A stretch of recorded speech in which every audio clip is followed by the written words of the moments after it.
Okei, tervetuloa kaikki tänne tämän syyslukukauden viimeisimmälle luennolle, jonka aiheena on työmarkkinat, maahanmuuttajuus ja sukupuoli. Ja tässä pohdin pikkuhiljaa parisen päivää sitten sitä, että minkä takia tänne kannattaa tulla, niin mä lukasin Erik Allardin ja Yrjö Littusen vuonna 1964 kirjoittamaa kirjaa Sosiologia, joka alkaa sillä lailla, että siinä sanotaan, että kaikkihan tietää. Ja sitten siinä on semmosia muutamia väitteitä, jotka tuntuu silleen, että näinhän ne asiat on. Sitten kun seuraavalle sivulle kääntää, niin siinä sanotaan, että kaikki nämä väitteet on sosiologinen tutkimus osoittanut tuulesta temmatuiksi. Ja usein tuntuu siltä, että maahanmuuttajan mieheyteen ja työmarkkinoihin liittyy hyvin paljon sellaisia asioita, jotka monet ajattelee, että kaikkihan tietää. Mutta kun niitä pikkusen tutkii, niin sieltä löytyy hyvin paljon sellaisia asioita, jotka on huomattavasti monimutkaisempia kuin se, mikä erinäisessä kansalaiskeskustelussa tulee esiin. Tosiaan näitä asioita sitten meille selvittää tuolta Helsingin kaupungin puolelta ja varmaan aika pitkä tutkijan ura näiden asioiden parissa muutakin. Annika Forsander, joka sitten tosiaan voi enempi sitten kertoa, että mihin kaikkeen pitää uskoa ja mihin pitää suhtautua vähän kriittisemmin, mutta seuraava 1,5 tuntia vietetään sitten hänen kanssaan ja varmaan saa ihan mielenkiintoista keskustelua tässä joululoman ratoksi. Ja ei sen enempää, niin päästetään Annika lauteille ja tervetuloa. Joo. Kiitos paljon kutsusta ja tosiaan, onko tämä päällä vai pitäisikö mun käyttää tätä vai en mä? No, katsotaan. Okei, hyvä. Joo, tosiaan kiitos kutsusta paljon ja kiitos esittelystä.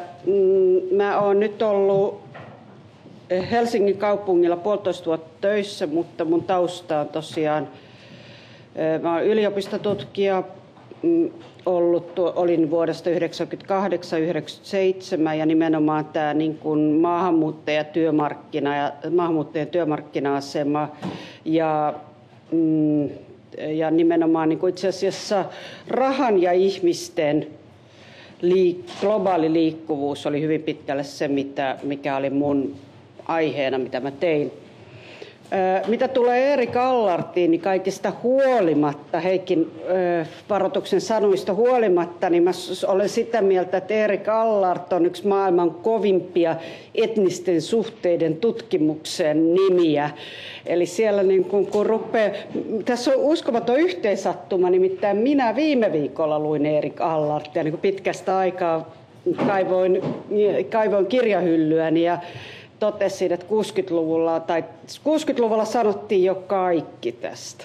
Eli sieltä se tuli, että ei mitään uutta auringon alla. Tämä työ, mitä mä nyt teen tämän tutkijan uran jälkeen, niin liittyy maahanmuuton ja maahanmuuttajapalveluiden kehittämiseen Helsingin kaupungissa. Me ollaan itse asiassa, me ollaan tämmöinen pieni strateginen yksikkö oltu toiminnassa vuoden 2007 alkupuolelta lähtien ja ollaan tämmöinen pieni strateginen tukiyksikkö aika kaupungin johdon tukena. Ja meidän tehtävänä on nimenomaan, me sanotaan kaupungilla ulkopolitiikka, toisin sanoen kaikki, mikä viittaa kaupungin organisaation ulkopuoliseen toimintaan. On se sitten kansainvälistä toimintaa, valtioyhteistyötä hyvin paljon ja pääkaupunkiseudun kuntien kanssa tehtävää yhteistyötä. Että hyvin paljon pyritään siihen, että kaupungin kokonaisetu, näin se määritellään, tulee huomioiduksi maahanmuuttajapolitiikassa tässä maassa. Ja tässä se itsekäs lähtökohta on se, että me emme usko, että välttämättä maailmassa, jossa kaupungit on yhä enemmän tiedon ja energian tiivistymiä, että kaupunkien intressit tulee välttämättä huomioiduksi valtiollisessa politiikassa. Eli tämän takia myös näissä asioissa katsotaan olevan tärkeää, että kaupungilla on oma lobbariorganisaationsa. Eli me emme valitettavasti työssämme näe eläviä maahanmuuttajia, jos ei ole kysymys meidän yhteistyökumppaneista tai osastoni työntekijöistä. Ja siinähän nyt ollaan lähinnä kiinnostuneita osaamisesta ja siitä, mitä nämä ihmiset edustaa, eikä niinkään siitä, mikä heidän lähtökohtansa silloin niin kuin tässä yhteydessä on. Eli tämän tyyppinen strateginen yksikkö on kyseessä. Ja tämä Suomessa ja hyvin monissa muissakin Suomen kaupungeissa ja hyvin monissa muissa kaupungeissa ympäri Eurooppaa maahanmuuttajien asemaan liittyviä kysymyksiä koordinoidaan kaupunkitasoisesti sosiaalivirastoista käsin. Niin oli Helsingissäkin ennen, mutta nyt sitten päätettiin jossain vaiheessa niin, että Helsingin kaupunki katsoo, että maahanmuutto ja maahanmuuttajat koskettavat kaikkia Helsingin kaupungin toimintoja ja että ne ovat keskeisin ja kriittisin menestystekijä. Maahanmuuttajat ovat keskeisin ja kriittisin menestystekijä tulevaisuuden kannalta, joten ei haluta nähdä, että se kääntyy voimavarasta riskiksi. Ja tässä mun esityksessä mä pyrin tuomaan esille joitain perusteluja tälle näkökulmalle, minkä takia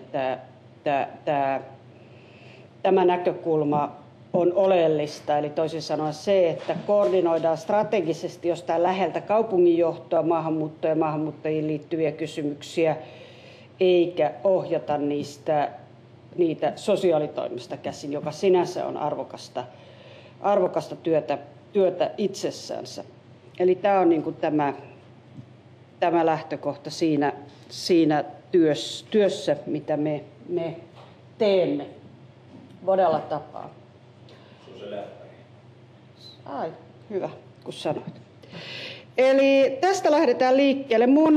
Mun esitys rakentuu siten, että ensin täällä käsitellään ensin joitain asioita liittyen historiaan, toisin sanoen Eurooppa-konteksti ja maahanmuuttohistoriallinen konteksti Euroopassa ja mikä on Suomen paikka siinä. Ja sitten katsotaan tätä kehitystä Suomessa. Ja mä hyvin paljon käytän tilastoja, koska mun tausta on tilastollisessa tutkimuksessa ja mä pidän numeroista. Ja tätä kautta mä illustroin tätä sanomaani numeroilla ja samaan aikaan pidetään tässä mukana tämä sukupuoliaspekti koko ajan rinnalla. Eli katsotaan ensin tätä historiakontekstia, maantieteellistä kontekstia ja sitten katsotaan väestötilastoja ja sitten katsotaan työmarkkinatilastoa siitä ja sitten katsotaan, mitä tämä tarkoittaa työmarkkinoiden lainalaisuuksien kannalta ja miten tämä kokonaisuus sitten sitoutuu sukupuoleen ja sitten nimenomaan tähän maahanmuuton kokonaisuuteen ja maahanmuuttajien kokonaisuuteen, tähän kokonaisuuteen. Ja hyvin paljon pitkälle tässä varoitan, että mun näkökulma on kaupunkipoliittinen. Toisin sanoen, kuten mä sanoin jo se, että kaupungit on tässä se moottori ylipäätänsä. Maahanmuuttajien läsnäolo on urbaani ilmiö ja niin sen pitää ollakin. Tämä on normaalia tilannetta. Tämä on normaalia elämää niin kuin se kaupungeissa pitää ollakin, suurkaupungeissa. Ja tämä on se, mitä mä lähtökohtaisesti tätä hyvin pitkälle katson, siis kaupunkinäkökulmasta tätäkin ilmiötä. Ensinnäkin kontekstiin, eli toinen maailmansota ja mitä sen jälkeen tapahtuu. Eli muuttoliikkeessä, eurooppalaisessa muuttoliikkeessä voidaan nähdä toisen maailmansodan jälkeen alkoi ensimmäinen aalto, eli Euroopan jälleenrakentaminen, joka koski silloin hyvin pitkälle niin kuin keski- ja pohjoisempaa Eurooppaa. Ja tässä tarvittiin tässä massiivisessa jälleenrakentamisessa ulkomaista työvoimaa. Siinä ei kotimaiset työvoimavarannot riittäneet. Se oli rakennustyötä alkujaan ja samaan aikaan siihen rakennustyön rinnalle niin kun talous lähti todella nopeeseen nousuun, teollistuminen lähti vahvasti liikkeelle, niin silloin tässä yhteydessä sitten teollisuus imi huomattavan määrän työvoimaa ja tässä muuttoliikkeessä Suomi oli työvoimaa luovuttava maa. Tämä oli sen verran köyhä maa, täällä ei ollut tarvetta työvoimarekrytointiin. Ja tämä on siis 50-luvulta lähtien lähdetään tähän muuttoliikkeeseen. Ja tässä Suomi tunnettua on siis 200 000 henkilön muutto Ruotsiin työn perässä 50-luvulta 70-luvulle, joka oli niin massiivista, että jopa 10% ikäluokasta, joidenkin vuosien ikäluokasta lähti. Suomen väestö olisi tällä hetkellä 400 000 henkeä suurempaa, jos näiden vuosikymmenien muuttoa ei olisi ollut. Tämä oli todella massiivista. Ja Suomi ei ollut tässä ainoa, tässä oli muita maita.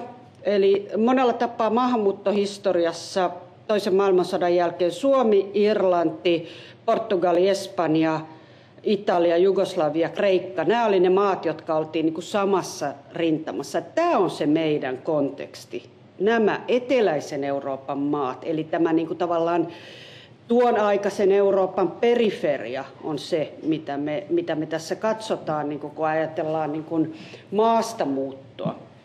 Ja tämä porukka lähti sitten tuonne pohjoisempaan päin ja keskemmälle Eurooppaan päin. Siirtomaapolitiikka sitoutui tähän sillä tavalla, että suuret siirtomaavallat tietenkin houkutteli omiansa vanhojen siteiden perusteella. Ranskassa ranskankielinen Pohjois-Afrikka ja sitten tuolla tietysti Intian niemimaa on ollut Britanniassa aina iso ja näin Saksaan tuli turkkilaismuutto ja näin edespäin. Eli tällaiset niin kuin historialliset siteet, kuten edelleen vieläkin, sanelee hyvin paljon näiden muuttoliikkeiden dynamiikkaa. Tässä itse asiassa tämä yleinen uskohan on se, että tämä oli hyvin vahvasti miesvaltaista tämä muutto. Mutta jos me ajatellaan siitä, missä tämä Suomen lähtökohta tässä itse asiassa on se, että se ensimmäiset aallot Suomesta, jotka lähti Ruotsiin, oli naisia. 50-luvulla maatalouteen. Eli se oli itse asiassa naisista enemmänkin se muutto silloin, eli se oli niin kuin maataloudesta työntöä pois. Ja ainahan vakaa usko, kun ihminen lähtee siirtolaiseksi, lähtee etsimään työtä ja parempia mahdollisuuksia muualta, ihminen aina uskoo olevansa väliaikaisesti poissa, palaavansa. Monet palaavat, mutta aika helposti käykin sitten niin, että vuosikymmenet kuluvat ja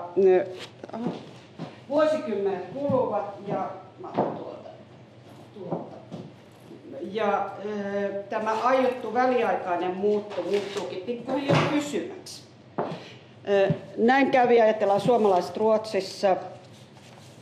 40 vuotta kuluu ja hups, ei ollut ehtinyt opiskella kieltä, ei mitään sosiaalisia kontakteja ja se oli siinä sitten. Eli tästä syntyi se tilanne, että pikkuhiljaa miesvaltainen siirtotyövoima asettui pysyvästi maahan, toi perheenjäsenensä pikkuhiljaa ja syntyi niin kuin suuria vähemmistöjä, missä tilanteessa me ei vielä tänä päivänä olla täällä. Meillä ei ole, mä en kutsuisi missään nimessä somaleja Suomessa vähemmistöksi. Tai muita tämmöisiä ryhmiä. Vähemmistö tarvitsee instituutiot, eli 2-3 sukupolvea, jolla ne semmoiset yhteensitovat instituutiot muodostuu. Mutta tässä on kysymys, kun tässä on siitä 2-3 sukupolvesta jo kysymys noissa isoissa muuttoliikkeissä, turkkilaiset Saksassa ja pohjois-afrikkalaiset Ranskassa ja pakistanilaiset, intialaiset Britanniassa on kysymys mitä suurimmassa määrin vähemmistöistä ja vähemmistöpolitiikasta, vähemmistöoikeuksista, jotka nousi niin kuin agendalle 80-luvulla mitä suurimmassa määrin. Ja tässä kelkassa me ei vielä oltu, eli nyt me ollaan niin kuin tulossa siihen keskusteluun täällä. Eli tämä oli me ollaan hieman niin kuin eri paikassa tässä yhdessä Irlannin, Portugalin, Espanjan ja niin edespäin maiden kanssa. Ja toinen aalto tarkoittaa sitä, että Suomi liittyy maahanmuuttajien vastaanottavien maiden joukkoon toisessa aallossa. Eli tämä on mielenkiintoinen kehitys, koska öljykriisi, joka iski todenteolla päälle vuonna 1971, muutti radikaalisti teollisuuden työvoiman tarvetta. Toisin sanoen se, että teollisuus hyytyi, ei enää tarvittu siirtotyövoimaa sinne kokoonpanolinjoille. Ruotsi oli lopettanut rekrytointipisteensä tuolla Jugoslaviassa jo 60-luvun lopussa. Toisin sanoen hanat meni kiinni, alkoi niin sanottu nollamaahanmuuton kausi. Enää Euroopan rajat ei ollut auki, niin kuin ne oli ollut auki ihmisten niin kuin tulla ja mennä työhön, hakea parempaa elämää, niin se ovet sulkeutuivat. Ongelmana tuolloin oli se, että paljon ihmisiä jäi työttömiksi silloin. Se, että teollisuus hyytyi öljykriisiin, teki ihmisistä työttömiä, mutta ongelmallista oli myös se, että samaan aikaan automatisaatio, teollisuuden kehittyminen, tekniikan kehittyminen teki suuria joukkoja ihmisiä tarpeettomiksi siellä, koska ammattitaitovaatimukset alkoi olla jo ihan toista luokkaa. Eli kielitaidoton, usein heikosti koulutettu maahanmuuttajaväestö ei päässyt enää takaisin tämän laman jälkeen, öljykriisin jälkeen takaisin työpaikkoihinsa, koska niillä ei ollut mitään edellytyksiä saada niitä töitä. Vaikka ne oli ollut 10 vuotta siellä maassa, niin siellä liukuhihnalla ei paljon maankieltä opittu, eikä yhteiskunnat tehneet mitään maahanmuuttajia integroidakseen, koska tämän oletettiin olevan väliaikaista. Ja tämä nollamaahanmuuton kausi on siinä mielessä mielenkiintoinen, että silloin vasta Eurooppaan alkoi tulla enemmän maahanmuuttajia kuin koskaan aikaisemmin. Nollamaahanmuuton kausi, öljykriisi käynnisti siis sen suurimmat muuttoliikkeet Eurooppaan toisen maailmansodan jälkeisen. Eli silloin tuli perheenjäsenet maahan, kun oli selvää, että tämä paluumuutto lähtömaihin ei enää lähde ole kovin massiivista, lähtiöitä ei enää ole kovin paljon. Ihmiset tuovat perheenjäsenensä mukanaan. Ja toisaalta sitten maailmalla kriisit pikkuhiljaa niin kuin 80-lukua pitkin, niin maailman kriisit aiheutti sen tilanteen, että oli pakolaisten ja turvapaikanhakijoiden määrä nousi. Tämä ei tarkoita sitä, etteikö niitä kriisejä olisi ollut aikaisemmin. Siis ympäri maailmaa on ollut kriisejä, jotka on tuottanut pakolaisuutta. Ihmisillä on aina ollut syytä lähteä pakolaisiksi. Mutta ennen 70-lukua niin Euroopassa yksinkertaisesti ei tarvinnut hakea turvapaikkaa, kun ovet oli auki muutenkin. Eli yksi hyvä esimerkki tästä on se, että Kurdistanin tilanne jo 50-60-luvulla oli vaikea. Se ei ole siitä miksikään muuttunut. Ja sieltä lähti paljon ihmisiä, mutta näillä ihmisillä, jotka oli poliittisista syistä tai joutuivat lähtemään, heillä ei ole minkäänlaista tarvetta hakea turvapaikkaa tai pakolaistatusta, koska he pystyivät muuttamaan muutenkin. Siellä oli sukulaisia, kyläläisiä, jotka hommas töitä. Eli turvapaikanhakijoiden vastaanotto alkoi. Ja Suomen paikka tässä koko kuviossa oli siis se, että silloin kun Neuvostoliitto hajosi, niin Suomi liittyi maahanmuuttajia vastaanottavien maiden joukkoon. Eli toisin sanoen se, että Neuvostoliiton hajoaminen loi sellaisen tilanteen, jossa niin oli poliittisesti mahdollista vastaanottaa pakolaisia ja maahanmuuttajia. Toisin sanoen se, että se rajalta oli mahdollista päästä yli ja että se oli poliittisesti mahdollista Suomen kaltaiselle maalle ottaa Neuvostoliiton kautta tulevia turvapaikanhakijoita. Ja kun katsotaan, mä haluan terottaa tämän asian, että kun katsotaan Suomen paikkaa tässä maahanmuuton historiassa, yritetään ymmärtää ylipäätänsä Suomeen suuntautuvaa maahanmuuttoa, niin siinä on 3 tekijää, jotka on keskeisiä. Nyt mä lainaan puolustusministeriä, eli Venäjä, Venäjä ja Venäjä. Eli Suomen muuttohistoria on ollut mitä suurimmassa määrin riippuvainen siitä, mitä Venäjällä tapahtuu. Näin oli 100 vuotta sitten, jolloin itse asiassa Helsingissä maahanmuuttajien osuus oli, ulkomailla syntyneiden osuus Helsingissä oli 100 vuotta sitten samalla tasolla kuin tänä päivänä, eli emme puhu uudesta asiasta. Silloin suuri osa tästä oli venäläisiä. Silloin se oli mahdollista. Ja nyt taas Neuvostoliiton hajoamisen jälkeen se on mahdollista. Ne muutokset, mitä Venäjällä tapahtuu maahanmuuttopolitiikassa, sääntelee meidän tilannetta, muuttoliikkeitä tänne. Se on niin kuin aivan selvä asia. Ja silloin se tilanne oli dramaattinen. Ajatellaan esimerkiksi, Neuvostoliitossa opiskeli hyvin paljon. Ajatellaan esimerkiksi somalialaisten tilannetta. Neuvostoliitossa opiskeli paljon kehitysmaista tulevia opiskelijoita, joilla oli stipendi siellä. Ja siinä vaiheessa, kun maa hajosi, niin se rahoitus, mahdollisuus opiskella siellä loppui, joten ihmiset joutuivat limbotilanteeseen, eivät pystyneet palaamaan kotimaahinsa, joten vaihtoehtona oli lähteä eteenpäin. Eli tämmöisiä erinäisiä tilanteita, jotka romahdutti sitten tilanteita lähtömaissa. Ajatellaan Somalian ja Jugoslavian hajoaminen, jotka olivat suoraan seurausta Neuvostoliiton hajoamisesta sen taloudellisen tuen ja poliittisen tuen kautta. Eli tällä lailla tämä niin kuin dynamiikan ymmärtäminen on erittäin keskeistä ymmärtää, jotta me ymmärretään, miksi täällä tapahtuu tiettyjä asioita tiettyyn aikaan ja tietyllä tavalla. Eli tässä on mitä suurimmassa määrin kansainvälisessä muuttoliikkeessä ja maahanmuutossa on aina kysymys niin kuin globaalitalouden asioista, globaalitalouden, globaalin politiikan asioista ja heilahteluista, jotka näkyy sitten paikallisella tasolla, tiivistyy tänne paikalliselle tasolle. Etninen paluumuutto on yksi mielenkiintoinen oma lukunsa tässä eurooppalaisessa maailmansodan jälkeisissä vaiheissa. Joissain maissa Suomi ja siinä seurassa Saksa ja Unkari ja Israel, Kreikka, niin he ottivat käyttöön tämmöisiä etnisen paluumuuton ohjelmia.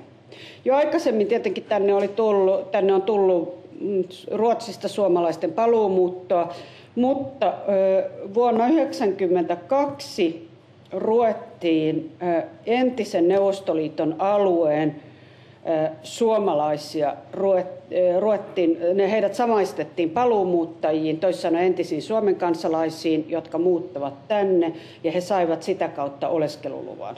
Se mahdollistetaan. Eli etniset perusteet, sama etnisyys, oletettu sama etnisyys toi oikeuden oleskelulupaan tilanteessa, jossa sitä muuten ei olisi tippunut. Eli tämmöinen niin kuin etninen yhteisyys. Saksassa oli samanlainen Auslieder-politiikka. Neuvostoliiton alueen saksalaisia, entisen Neuvostoliiton alueen saksalaisia tuli. Kreikassa sama juttu, Israelissa sitten aalia, juutalaisten paluumuutto ja tämän tyyppisiä ilmiöitä niin kuin etnisyyden nousu siinä, yhteisen etnisyyden nousu. No nythän tätä on kiristetty. Suomessakin tätä on kiristetty pitkin matkaa ja inkerisuomalaisten muutto tänne on pikkuhiljaa niin kuin sitten tyrehtymässä erinäisistä syistä. Se onkin ollut aika outo piirre, jos nyt ajatellaan tämmöisessä maailmassa, jossa niin kuin etniset siteet koetaan, että niiden niin kuin kansallisella tasolla etniset siteet ei välttämättä koeta kuuluva enää moderniin nykyaikaan. Kolmas aalto tarkoittaa sitä, missä me nyt ollaan, eli työvoiman aktiivista rekrytointia kolmansista maista. Siitä huolimatta, että nyt syksyllä on tapahtunut dramaattista muutosta tässä tilanteessa, niin siitä huolimatta monilla aloilla tämä rekrytointi ja erittäin monissa maissa rekrytointi kolmansista maista on aktiivista. Ajatellaan nyt, minun täytyy kertoa tämä esimerkkinä. Meillä oli vielä muutama kuukausi sitten Helsingin seudulla tilanne, jossa meillä oli muistaakseni 300 bussikuskin vajaus. Ja niitä bussikuskejahan on tänne yritetty saada joka paikasta. Oli suunnitelmia, että lähdetään rekrytoimaan Puolasta Helsingin bussiliikenteelle.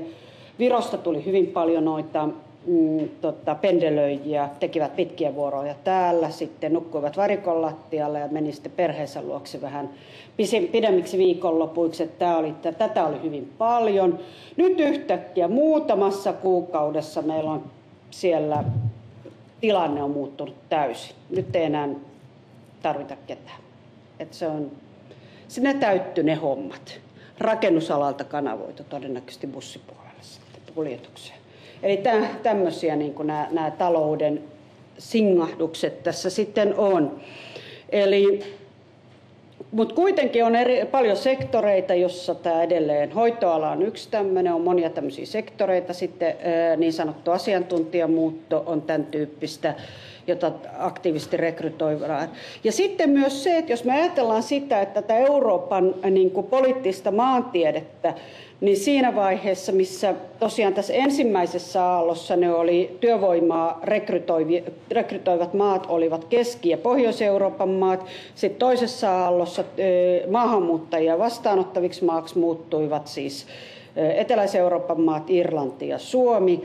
Ja nyt sitten kolmannessa aallossa uudet EU-maat on vastaanottavia maita. Eli samaan aikaan, kun uusista EU-maista myös lähtee ihmisiä, sinne myös tulee ihmisiä. Ajatellaan esimerkiksi Viroa ja sitten metalliteollisuuden työntekijöitä Virossa, jotka tulee hyvin pitkälle. Sieltä tulee paljon Ukrainasta ja Moldovasta tulee. Eli samaan aikaan nämä maat vastaanottaa maahanmuuttajia ja toisaalta niistä maista myös lähtee ihmisiä. Eli tämmöistä niin kuin dynamiikkaa siinä tapahtuu koko ajan siellä työmarkkinoilla. Eli uudet EU-maat on tässä samassa tilanteessa nyt.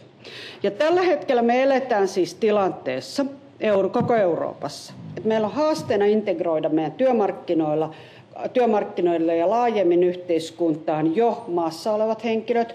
Kohta te näette näistä mun tilastoista se, että miltä se sosioekonominen integraatio näyttää nyt sitten tilastojen valossa tällä hetkellä. Eli toisin sanoen se on haaste. Ja kuinka torjua toisaalta dokumentoimatonta tai laitonta muuttoa ja houkutella sitten niitä, joita kovasti koko maailman talous haluaa, niin sanottuja globaalitalouden osaajia. Eli meillä dokumentoimaton muutto on kohtuullisen pientä. Se on lähinnä niin kuin lyhytaikaisia viisumiylittäjiä ja tämän tyyppistä, että meillähän ei ole tämmöisiä asettuneita laittomia laillisia ihmisryhmiä täällä niin kuin de facto laillisessa, niin kuin de facto maassa asuvia, jotka on kuitenkin luvattomia siellä. Mutta kuitenkin nämä samanaikaisesti nämä paradoksaalinen keskustelu, joka tuntuu, että se ei kauhean useinkaan kohtaa toisiaan, niin on tässä kyllä monella tapaa niin kuin tämmöinen, jonka kanssa tässä jokaisena päivänä me kohtaamme tämän keskustelun ristiriitaisuuden. No, sitten kun me katsotaan, nyt siirrytään näihin tilastoihin. Eli kun me katsotaan nyt tätä muuttoliikettä, mä sanoin siitä juuri äsken, että kuinka tämä muuttoliike on, millä tavalla se on Suomessa lähtenyt vauhtiin. Niin kuin, 100 vuotta sitten, kuten sanottu, niin Helsingissä oli noin 10% väestöstä oli syntynyt ulkomailla. Tänään se on suurin piirtein saman verran. Eli tilanne on siinä mielessä, me olemme palaamassa samaan tilanteeseen, missä me joskus 100 vuotta sitten oltiin. Toisin sanoen se, että suuremmissa kaupungeissa asuu maahanmuuttajia, ulkomaalaisten läsnäolo se kuuluu sen arkeen. Meillä oli tässä tämmöinen 70 vuoden hiljainen kausi, se aika, minkä Neuvostoliitto kesti, mutta sen voidaan sanoa, että se on niin kuin tavallaan semmoinen, voidaan ajatella sitä sellaisena niin kuin epätavallisena kautena ylipäätänsä, jos ajatellaan tämmöistä, niin kuin nimenomaan ajatellaan kaupunkihistoriaa. Eli määrät lähti tosiaan nopeeseen nousuun siinä vaiheessa, kun Neuvostoliitto hajosi. Siinä tuli inkerisuomalaisten paluumuutto, Jugoslavian ja Somalian hajoaminen, joka käynnisti sitten tilanteen, jossa meidän turvapaikanhakijamäärät nousi silloin voimakkaasti. Ja tämän tyyppisiä tilanteita. Eli vuosi 1991 oli ensimmäinen vuosi Suomen historiassa, jolloin Suomeen tuli enemmän ihmisiä kuin Suomesta lähti. Siihen asti se oli ollut, mitä täällä on ulkomaalaisten muutto tuossa 80-luvulla, se on hyvin pitkälle Ruotsin suomalaisten paluumuuttoa, eli toisin sanoen ihmisiä, joilla on Ruotsin kansalaisuus ja muuttavat tänne. Sitä tuo tarkoittaa. Eli kun mä puhun tässä yhteydessä ulkomaalaisista, tarkoitetaan henkilöitä, joilla ei ole Suomen kansalaisuutta, eli juridisessa merkityssä, ei Suomen kansalaista. Ja sukupuolen mukaan, jos me katsotaan tätä tilannetta, niin tässä se ei ehkä niin selkeästi näy. Tai se tasapainottuu tuossa, mutta jos me katsottaisiin tätä samaa kuviota sillä tavalla, että me jaettaisiin nämä pylväät siinä eri kansalaisuuksiin, niin me nähtäisiin siinä, että pakolaisvaltaisissa kansalaisuuksissa, niin kuin nimenomaan Somalia ja sitten entisen Jugoslavian maat, niin se 90-luvun alussa turvapaikanhakijoiden tulomuutto oli miesvaltaista. Eli miehet oli ne, jotka eturintamassa lähti. Sitten 90-luvun puolesta välistä se tilanne muuttui. Tuli perheenyhdistämisenä naisia ja lapsia. Silloin se sukupuolirakenne niin kuin alkoi tasapainottua. Ja tämä on se, miten se aina menee. Eli ensin lähtee nämä pilottihenkilöt, jotka usein on nuoria miehiä, lähtee liikkeelle. Sitten, jos olosuhteet on niin kuin, sopivat, tämä pilottihenkilö on todennut, että olosuhteet on ihan ok. Sitten lähtee veli, sitten lähtee serkku, sitten lähtee muut sosiaaliset verkostot. Ja sitten, kun se rupeaa venymään se oleskelu, niin sitten lähtee perheenjäsenet liikkeelle. Eli tämän tyyppinen ketjumuutto, niin kuin me sitä kutsumme, niin ketjumuutto on tämä, mikä tätä lainalaisuutta tässä sanelee. Samalla tavalla niin kuin tämä miesvoittoinen turvapaikanhakijoiden tulo tänne tuossa 90-luvun alkupuolella. Ja tänä päivänä se on ihan sama. Tyypillinen turvapaikanhakija on nuori mies.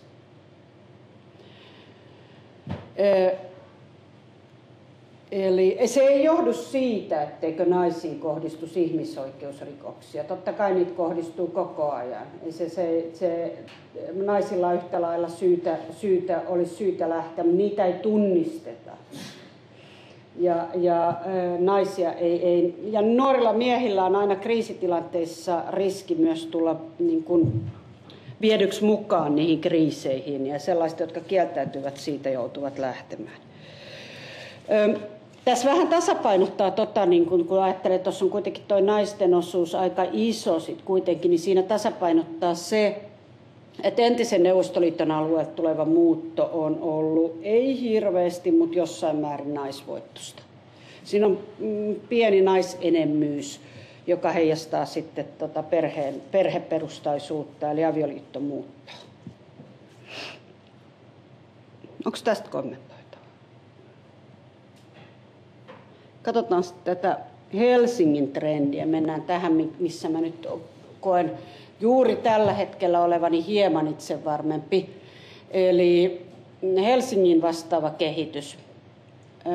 Me ollaan tällä hetkellä siis siinä tilanteessa, että meillä on ulkomaalaisia, siis ulkomaan kansalaisia. Meillä on tässä kaupungissa noin 7-8%. Sitten jos me katsotaan kielikriteeriä, niin se on noin 10%. Kun me katsotaan peruskoululaisia kielikriteerillä, niin meillä on peruskoululaisia, jotka on rekisteröinyt äidinkielekseen muun kuin suomen ja ruotsin, tai ruotsin on 14%. Eli se nousu on ollut hyvin nopeata nimenomaan tänne. Täällä asuu pääkaupunkiseudulla asuu puolet Suomen ulkomaalaisväestöstä ja Helsingissä siitä puolet. Eli kun me katsotaan näitä Helsingin tilastoja, niin nämä on aika helppo kertoa noin 4, niin me ollaan niissä volyymeissa, mikä on koko Suomen volyymi. Toisin sanoen täällä on 1/4 koko Suomen volyymista. Ylipäätänsä tätä, että maahanmuuttajien läsnäolo on urbaania ilmiöitä, kuvaa myös se, että Turku-Tampereen linjan eteläpuolella asuu 80% Suomessa asuvissa maahanmuuttajista. Nyt vielä tarkennus, kun katsotaan näitä tilastoja. Tilastollisena kriteerinä me voidaan tarkastella maahanmuuttajia 3 kriteerin kautta. Maahanmuuttaja, sehän ei ole mikään tilastollinen termi, vaan se on tämmöinen niin kuin arkitermi. Eli me voidaan puhua ulkomaan kansalaisista ja me voidaan puhua sitten ulkomailla syntyneistä ja sitten me voidaan puhua niin kuin muunkielisistä. Aika pitkälle täällä Helsingissä niin kuin tässä hallinnollisessa ennakoinnissa niin me katsotaan sitä kieltä, koska täällä on hyvin paljon alkaa olla sellaisia Suomessa syntyneitä Suomen kansalaisia, toista sukupolvea, joilla kuitenkin on erityistarpeita esimerkiksi sitten peruskouluopetuksen suhteen. Eli näette tässä aika selkeästi sen, että miten tämä tilanne on se, että Venäjä on ollut se meidän suurin yksittäinen ryhmä, Venäjän kansalaiset, ja sitten Viro näyttäytyy siellä myös korkeana määrältään. Mun täytyy kertoa tässä liittyen Viron kansalaisiin, mun täytyy kertoa sellainen mielenkiintoinen asia, että meillä oli vielä tässä vähän aikaa sitten Helsingissä vakaa usko siihen, että eihän tänne enää Virosta kukaan muuta pysyvästi. Meillä on täällä alueella oli vielä kesällä noin 10 000–15 000 pendelöijää, pääosin miehiä Virosta, raksa, bussi, siivous. Ja se oli siis lyhytaikaista muuttoa, eikä sitä missään tilastoissa näy, koska Schengen-alueella jokainen saa liikkua vapaasti, tehdä työtä missä hyvänsä, ilman että se välttämättä tallentuu kirjoihin ja kansiin. No me ajateltiin sitä, että tämä on nyt tämä ilmiö, että ei tänne tule pysyvästi ketään enää. Ja kuinka ollakaan sitten viime vuoden ja alkuvuoden tilastoista näyttäytyykin sillä, että hupsista vaan, että virolaiset ovatkin suurin maahanmuuttajaryhmä. Eli suurin ryhmä, joka saa kotikuntaoikeudet, eli tulee tänne pysyvästi helsinkiläisiksi. He ovat helsinkiläisiä. Ja sitten ruvettiin ihmettelemään, että mistä tämä johtuu. Ja päiväkoti- ja koulupuolelta tuli hyvin yksinkertainen selitys, että pendelöijät on kyllästynyt pendelöintiin ja tuoneet tälle puolelle myös perheensä, eli asettunut asumaan tälle puolelle. Eli lasten määrä oli noussut voimakkaasti, naisten määrä oli noussut voimakkaasti. Ja tästä seurasi sitten tiettyjä asioita päiväkoti- ja peruskoulupuolella, joihin sitten niin kuin hallinnollisesti yrittää löytää ratkaisuja sitten tähän tilanteeseen. Eli taas tämmöinen tuttu ilmiö, mitä tässä on jo aikaisemmin tullut esiin, että ihmiset saattaa käydä töissä, olla töissä niin kuin siirtotyöläisinä jossain jonkun aikaa, luulevat palaavansa, ehkä menevät siinä edestakaisin maiden rajojen välillä, mutta jossain vaiheessa osa, ja yleensä suurin osa, kyllästyy siihen ja tuo perheensä mukanaan. Eli ihan samanlainen lainalaisuus tässäkin oli. No sitten kuinka kauan tämä jatkuu, niin sitähän me emme nyt sitten tiedä, että mikä tämä tulevaisuus tässä on, liittyy Viron taloustilanne tietysti sanelee sitä hyvin pitkälle. Tämä on valitettavasti hieman vanhentunut. Mä en löytänyt tästä tämmöistä niin kuin uudempaa sukupuolen mukaan jaoteltuja kansalaisuustilastoja, eli älkää katsoko numeroita, katsokaa ainoastaan noita pylväsdiagrammien koostumusta, jos ajatellaan mies-nais-tasapainoa tässä. Eli Venäjän kansalaiset, kuten tuli esiin,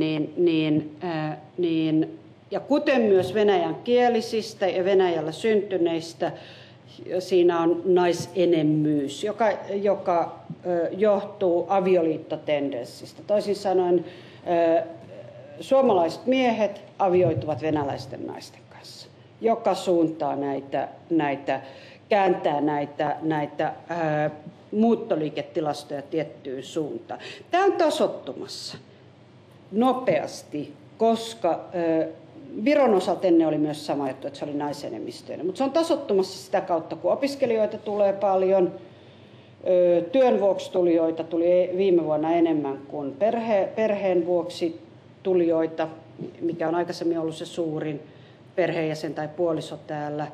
Eli tässä on niinku tämmöisiä seikkoja, jotka on tasoittamassa tätä sukupuolten välistä eroa monissa ryhmissä. Sitten ensimmäinen suurin pakolaisryhmä, eli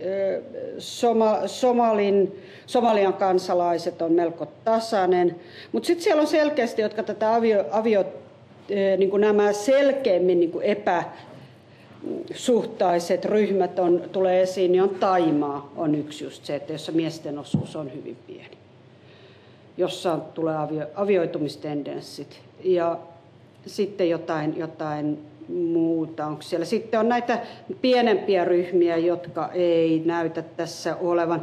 Turkki miesenemmistöinen ja sitten jos tässä olisi Pohjois-Afrikan maita, niin se on voimakkaasti miesenemmistöinen. Eli siinä, mutta aikaa myöten nekin useimmiten tasoittuu, että sieltä tulee perheenjäseniä ja naisia perässä monilla. Eli sitten edelleen nämä äidinkielet, kun katsotaan nyt tätä väestörakennetta. Ja Suomessa, eli kuten Venäjä on Suomen kolmanneksi yleisin kieli, 1/3 täällä Suomessa kaikista jotain ulkomaankieltä puhuvasta puhuu venäjää. Eli Venäjää puhuvien osuus täällä Helsingissä, jossa ruotsin kielen osuus on 6%, niin ei se vielä siinä ole, mutta aika kohta ollaan samoissa huippeissa täällä näin, täällä tältä osin. Et siinä se nousu on ollut nopeata ja loogista. Ja kuten myös Virossa, että onko tuossa nyt mitään onko tuolla suuria heittoja tuohon vuoteen 1997, jos me katsotaan näitä muutoksia. Onko siellä missäs? No, siinä on jotain EU-maissa on tapahtunut niin kuin tämmöistä muutosta, joka ei mene ihan synkassa.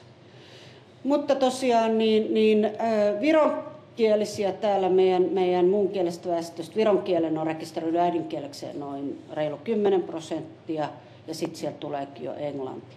Huomatkaa, se kieli, minkä ihminen rekisteröi äidinkielekseen, niin sehän on vapaaehtoista. Henkilö saa ilmoittaa mun ymmärtääkseni noin minkä tahansa kielen sinne. Ja monet ihmiset tietysti laittaa sinne sitten myös esimerkiksi hyvin tyypillinen tendenssi on se, että vanhemmat riippumatta kotikielestä niin rekisteröi lapsensa äidinkieleksi suomen kielen, täällä syntyvän lapsen äidinkieleksi suomen kielen, vaikka muita vaihtoehtoja, vaikka kotikieli olisi joku muu. Että sen uskotaan antavan edesauttavan asemaa täällä. Ja ehkä se nyt jossain mielessä voi joltain katsantokannalta näin ollakin. Mutta tosiaan niin tämä on niin kuin aina ihmisen omaan ilmoitukseen perustuva. Ja tämä kuvaa aika paljon sitä, mitä me nyt satsataan kaupungissa sit myös niin kuin palveluihin, tätä kielitasapainoa sitten meillä. Ikärakenne. Vaikka tämä nyt kuvaa Helsinkiä, niin jälleen tämä on hyvin samannäköinen kuin koko Suomessa. Ikärakenne on siis koko väestöllä tuossa keltaisilla palkkeilla hyvin erinäköinen. Eli siinä, missä koko väestön ikärakenne on tosiaan painottunut tuonne ylöspäin, niin maahanmuuttajat on tyypillisesti parhaassa työ- ja synnytysiässä. Maahanmuuttajien syntyvyys ei välttämätta per nainen ole sen suurempaa kuin muillakaan, paitsi somaleilla. Eli venäjänkielisillä syntyvyys on jopa pienimpää per nainen kuin suomalaisilla naisilla. Mutta koska synnytysikäisiä on näin paljon, niin lapsia syntyy paljon.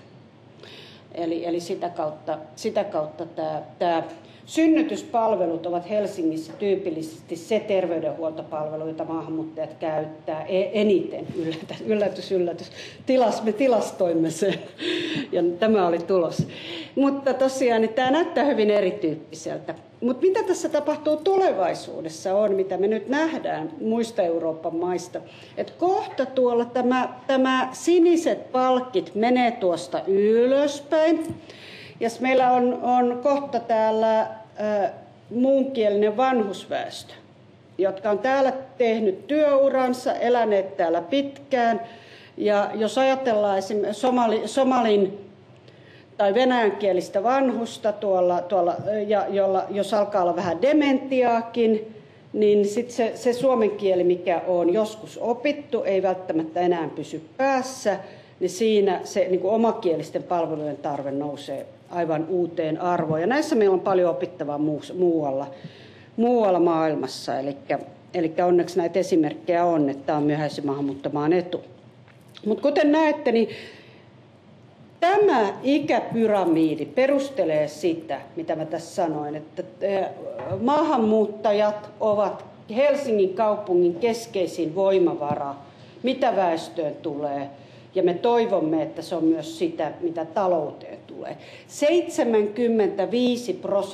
75% Helsingin muuttovoitosta ja Helsingin kaupungin väestön kasvusta 75% tulee maahanmuutosta ja maahanmuuttajista. 75%. Toisin sanoen tämän kaupungin kasvu on lähes totaalisesti riippuvainen maahanmuuttajista ja maahanmuutosta. Se on todella isoja lukuja. Eli tätä kautta, että jos tämä kaupunki nyt haluaa pysyä kasvu-uralla, niin maahanmuuttoa pitää edistää. Se on hyvin yksinkertaista. sitten kun me katsotaan tätä kieliryhmittäin, tämä tuo esiin sen, että kuinka isot variaatiot eri ryhmien kohdalla tässä niin kuin ikäryhmittäin voi olla. Et jos me katsotaan taas tuossa kantaväestön ikäpyramidia täällä, niin se on tuommoinen aika tasapaksu tuossa.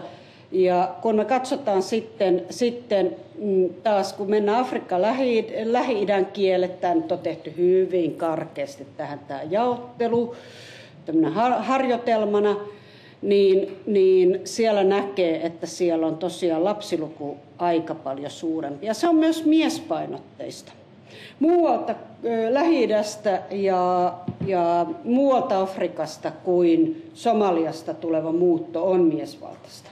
Ja just parhaassa työiässä olevat miehet tyypillisesti. Siellä on paljon opiskelijoita, siellä on paljon niin kuin muista syistä, perhesyistä tänne muuttaneita. Eli siinä on aika jännä tendenssi, joka jakaa ryhmiä sukupuolisesti aika voimakkaasti. Ja sitten vastaavasti, kun katsotaan tätä EU-puolta, niin siinä se näyttää jonkun verran tasapainoisemmalta. Eli siinä mies-naiset on synkassa ja se näyttää myös noudattelee vähän enemmän tätä koko väestön pyramidia, niin huomaamme, että siinä myös sama juttu, työikäisten miesten määrä on suurempi. Ja tämä heijastelee kyllä tätä Euroopasta suuntautuvaa työvoiman muuttoliikettä tänne hyvin paljon.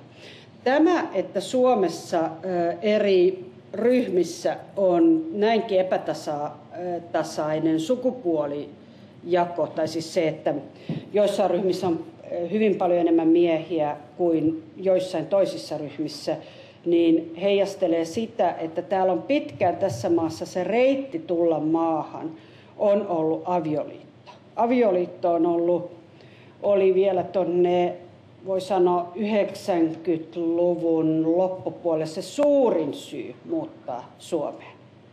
Eli pakolaiset selitti tästä noin neljänneksen ja perhesyyt oli tosiaan tämä suurin yksittäinen ryhmä. Eli sehän tietysti muokkaa sitten tätä, että aviomiehiä Suomeen tulee ulkomailta hieman enemmän kuin vaimoja. Eli tämä niin kuin tarkoittaa, ja se kansalaisuusrakenne on erilainen.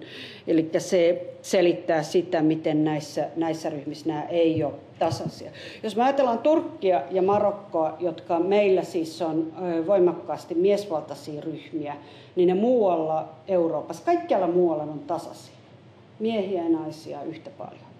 Mutta se tendenssi on siis ollut ihan erilainen. Siinä se avioliittomuutto selittää sen. Eli turkkilais- ja marokkolaisvähemmistöt Keski-Euroopassa on lähtöisin siltä ajalta, siis siirtotyöläisyyden kaudelta. Suurimmat ryhmät tulivat, siis miehet tulivat jo silloin ennen 70-lukua. Ja pikkuhiljaa sieltä on sitten tullut perheenjäseniä. Ja tällä hetkellä sitten se niin kuin syntyvyys, se generoi itseään. Eli se on aika tasapainosta, kun täällä taas se on ollut toisenlainen se muuttoreitti, koska meillä ei siis koskaan ole ollut massiivista työvoimamaahanmuuttoa. Se ei ole koskaan, nyt vasta se on meillä merkittävä ilmiö. Se ei ole meillä perinteisesti ollut siinä. Ei tänne ole perinteisesti ketään tarvittu ulkomailta tänne töihin. Eli eikä ollut lähtökohtanakaan intressinäkään. Eli hetkinen, noin. Mutta sitten tämä työmarkkinaosallisuus. Katsoin näitä kaikkia tilastoja tähän asti. Eli maahanmuuttajien työllisyysaste on heikompi kuin koko väestön. Ja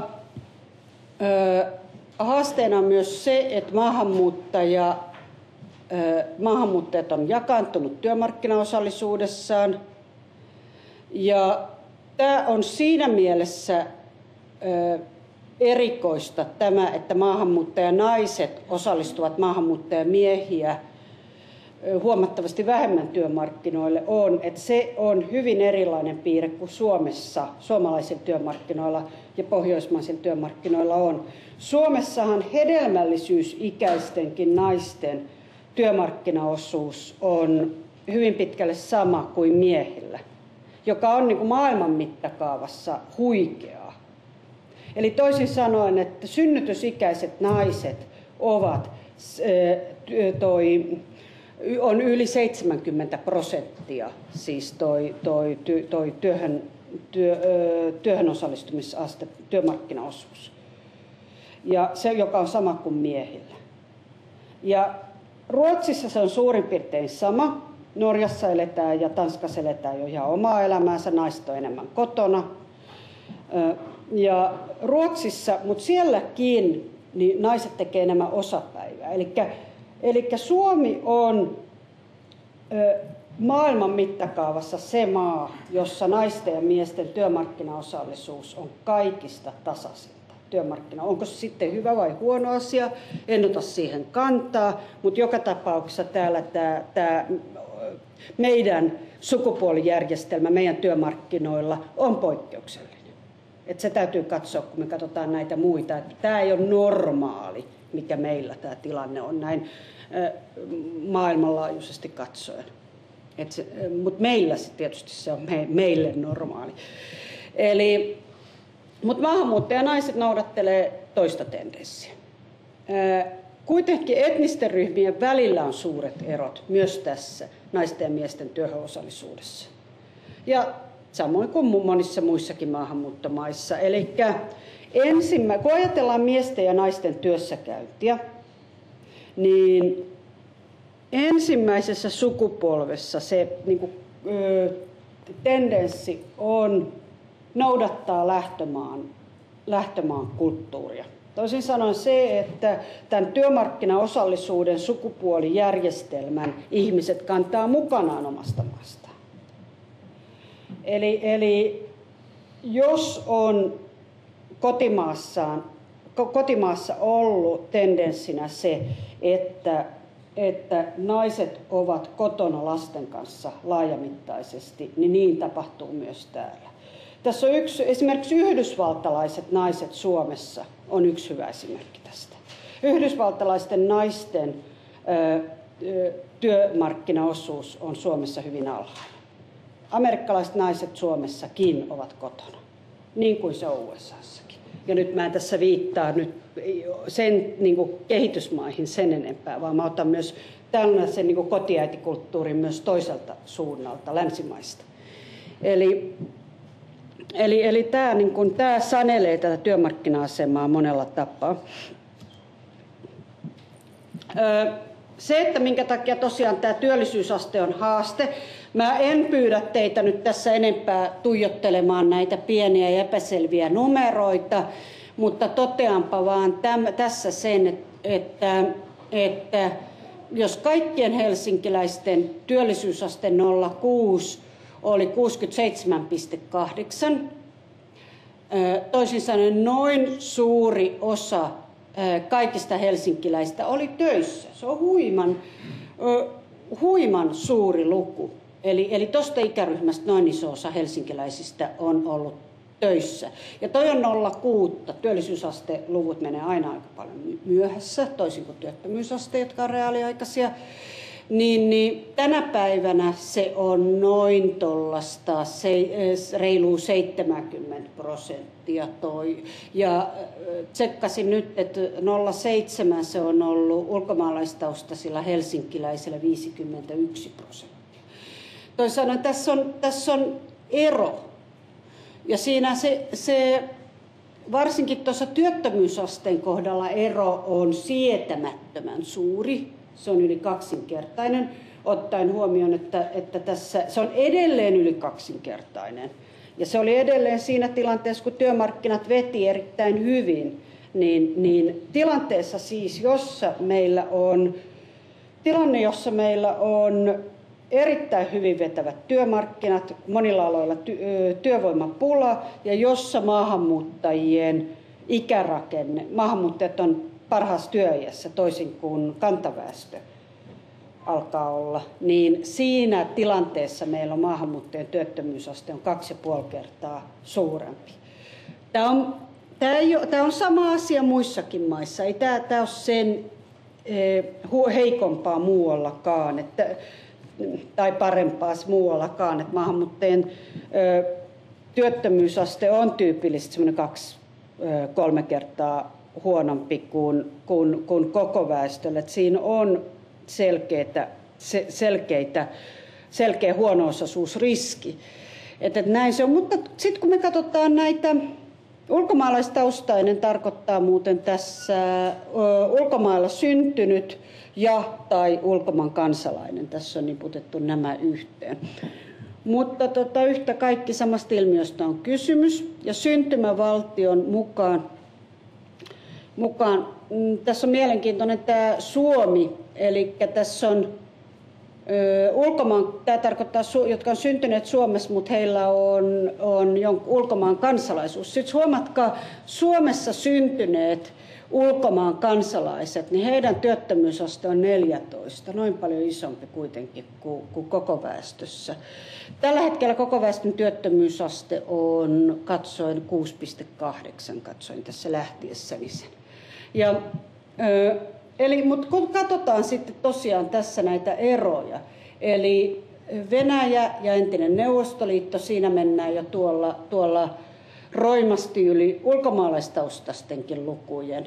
Ja sitten kun mennään tosiaan tämmöisiin niin kuin vielä kauemmaksi, Afrikka, Pohjois-Afrikka, niin ne luvut on vielä suuremmat, Lähi-Itä, Kaukoita. Eli toisin sanoen ja pienin siellä on sitten, eletään tässä, niin kuin tässä sitten Pohjoismaat ja Länsi-Eurooppa, niin monella tapaa me voidaan tehdä tästä se johtopäätös, mitä suurimmassa määrin, että ne, joilla maailmassa menee muutenkin hyvin, niin niillä menee hyvin myös suomalaisilla työmarkkinoilla, ja niillä, joilla maailmassa ei mene niin hyvin, niin niillä menee huonosti myös suomalaisilla työmarkkinoilla. Eli toisin sanoen, maahanmuuttajien asema suomalaisilla työmarkkinoilla noudattaa globaalin tason etnistä hierarkiaa.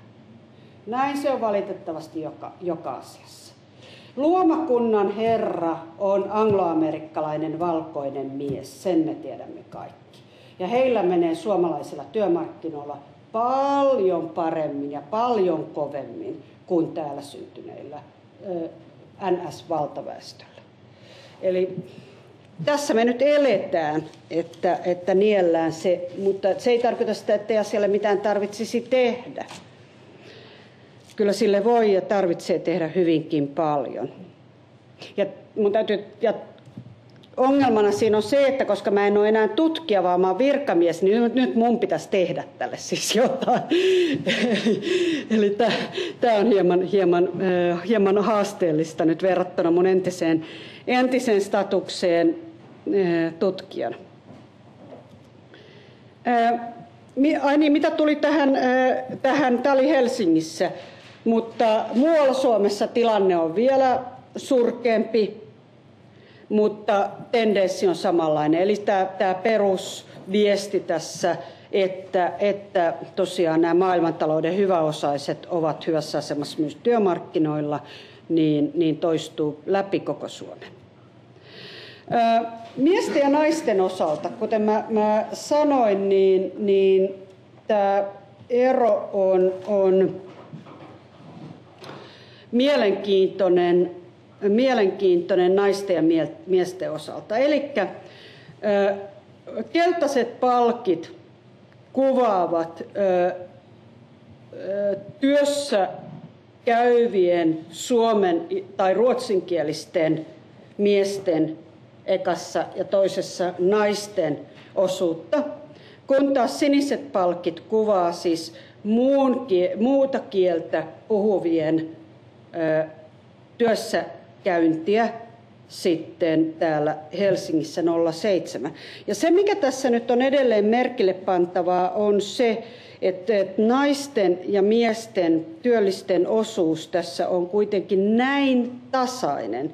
suomea ja ruotsin kieliä puhuvien osalta. Eli toisin sanoen, jos sanotaan niin sanottu kantaväestö, eli kantaväestön tai valtaväestön osalta, niin tämä trendi on hyvin sama, kun taas siellä on toi aika toisen näköinen, hyvin erinäköinen tämä pilari tässä sitten muuta kieltä puhuvien joukossa, jossa se miesten työmarkkinaosallisuus on huomattavasti aktiivisempaa kuin naisten joukossa. Eli tosiaan tämä hedelmällisyysikäisten naisten alhainen osuus työllisistä tulee tässä näkyville. Onko näihin käppyröihin jotain, niin mä rupean tekemään tästä joitain johtopäätöksiä.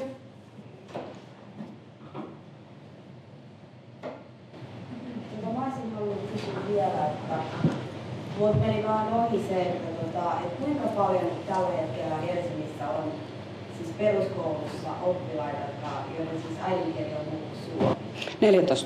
14%. 14%. Se on, nyt tänään kuulin, että perusopetuksessa että se on se 14.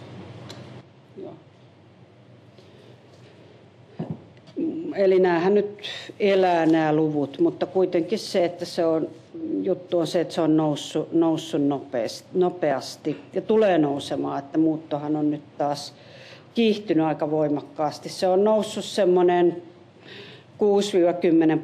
6-10% vuositasolla, että katsotaan miten kauan se nyt jatkuu. Että tavallaan se, että muuttoliikkeessä on aina se, että tietenkin se on altis niin kuin vaihteluille monella tapaa. Niin kuin mä sanoin, niin että jos lähialueilla tapahtuu muutoksia joissain asioissa, niin se voi hyvin nopeasti heijastua muuttoliikkeeseen meille.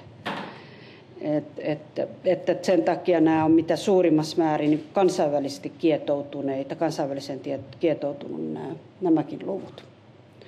No, ole hyvä. Kun ne muuttivat tai pöllähtivät nämä virolaiset perheet tänne, niin onko sulla teoria, mihin he sitten asuttivat itsensä, jos he sieltä Kopin lattialta asuntopulassa Helsinkiin muuttivat, mihin? Hyvä kysymys. Itse asiassa tosiasiassa niin me ollaan funtsittu tosi pitkään, että koska että tosiaan tämä varikon lattialta ilmiö. No ensinnäkin me ollaan mietitty paljon sitä, että kun jos tällä alueella pendelöi 10-15 000 virolaista ja ne on kuitenkin useampia öitä täällä, niin missä ihmeessä ne nukkuu? Siis ei ne kaikki siellä varikon lattiallakaan ole, kun on tämmöistä määristä. No totuus on, että hyvin monta äijää samassa huoneessa jossain. Mutta sitten tämä verkostot auttaa paljon. Ihmiset löytää asuntoja, kun alkaa täällä olla jo ihmisiä aika paljon, niin ihmiset löytää asuntoja sitä kautta. Ei nyt kovin kummosta välttämättä, mutta vastatulleet on harvemmin halukkaita maksamaan kauheasti asunnostaan. Että useimmat ihmiset tyytyy hyvin pieneen niin kuin alta suomalaisen tai helsinkiläisen normin asuntoihin. Että se on usein hyvin vaatimatonta. Se asuminen kyllä alkuun tietenkin, että sitten pyritään niin kuin parantamaan sitä tilannetta. Mutta kyllä totta on, että ne jonot on meillä niin kuin epätoivoisen pitkiä. Ja nyt kun tosiaan turvapaikanhakijamäärät on korkealla ja nousee varmaankin tästä vielä, ja niistä suuri osa pakolaistatuksen saaneista tulee tänne. Ja se on Helsingin kannalta väestöllisesti se on loistava asia, mutta meillä on huoli siitä, mihin me laitetaan nämä ihmiset asumaan. Me ei haluttaisi näitä ihmisiä pitää missään varastoissa. Meillä on todella niin tämä asuntopolitiikka, niin kuin viittasin, niin tämä on todella niin kuin meillä. Ja sehän on tietysti Helsingin ongelma, mitä suurimmassa määrin. Siis me ei voida syyttää siitä kauheasti valtioa tai ketään muutakaan. Että kyllä se on meidän actionista, että saadaan tämä homma niin kuin hoitoon jollain tavalla. Mutta tämä on iso ongelma kyllä. Oliko vielä? Joo. Koulusta ja lapset vieraskielisessä koulussa onko olemassa sellaisia tilastoja, missä saadaan sitä, että montako on sit ammattikoulussa, lukioissa? Kyllä ne saa. Joo. Sellaisiakin. Joo. Et se, kyllä. Eli kyllähän oikeastaan mitä tahansa saa. Et meillähän on hyvät tilastoinnit. Sä voit kysyä meidän kaupungin tietokeskuksesta, pyytää niitä. Et siellä on ihmiset, jotka osaavat nämä kyllä erittäin hyvin. Perusjuttuhan on se, että maahanmuuttajanuoria on toisella asteella hyvin paljon vähemmän kuin väestöosuus edellyttäisi. Eli siellä on ongelma. Nuoria on liian vähän siellä. Koulupudokkaita on liikaa. Ole hyvä. Minua kiinnosti sellainen asia, että kun mä kuulin tällaisen luvun, en tiedä pitääkö sitä paikkansa, muistan oikein, mutta että Helsingissä tai Suomessa ylipäätänsä niin on tällaista tukevaa opetusta, niin kuin, että ammattikouluun pääsee. Jotain niin tavallaan sellaista tukea maahanmuuttajaoppilaille siinä välissä, niin peruskoulun ja ammattikoulun. Mutta lukioon ei tällaista ole. Pitää se paikkansa ja on sellaista niin suunnitteilla? No tämä nivelvaiheiden tuki, eli jonkinlaista siihen, että se on jotain valmistavaa, että nimenomaan nämä drop-outit niin vältettäisiin se, että siinä, koska ne on kipupiste. Siis kaikille ne on kipupiste. Ja sanotaan kaikki nämä tietysti tämmöiset asiat, mitkä ongelmia, mitä meidän järjestelmässä on, ja nivelvaiheet on ongelma, niin ne kostautuu erityisesti maahanmuuttajilla. Se on joo, mutta toi lukio-osuus, se on yksi, että se on semmoinen itse asiassa. Onko se totta siis, että sitä ei ole? No siis se, että kymppiluokkiahan on. Ja se, että mitä mä niin kuin tunnen, olen maahanmuuttajien kympeillä vieraillutkin, niin kyllä siellä suuri osa haluaa lukioon. Useat päätyykin sinne, kun on nyt seurannut sitä pitemmän matkaa. Että ei siinä, se kymppi on hyvä vaihtoehto, jos et sä oot täällä kovin niin kuin kauan, haluat vielä hioa taitoja ja muuta, niin kyllä siellä on aika paljon, tulee lukioon menevää porukkaa aika paljon. Eli kuten sanottu, niin tämä työmarkkina-asemassa heijastuu tämä globaali talouden tila, koska korkeinta työmarkkinaosuus on korkein länsi-eurooppalaisilla ja pohjois-amerikkalaisilla miehillä, eli ylipäätänsä maailmantalouden hyväosaisilla, kun taas afrikkalaiset on tässä niin kuin kaikista heikoimmassa asemassa. Sitä ei selitä koulutus kuin osittain. Koulutus selittää sitä jonkun verran. Afrikasta tulleilla, ja nyt mä puhun niin kuin kun laitetaan ne kaikki kansalaisuudet sieltä, joita on paljon, kun ne laitetaan kaikki yhteen niin ja katsotaan koulutustasoa, niin se on jonkun verran alhaisempi kuin näillä muilla ryhmillä.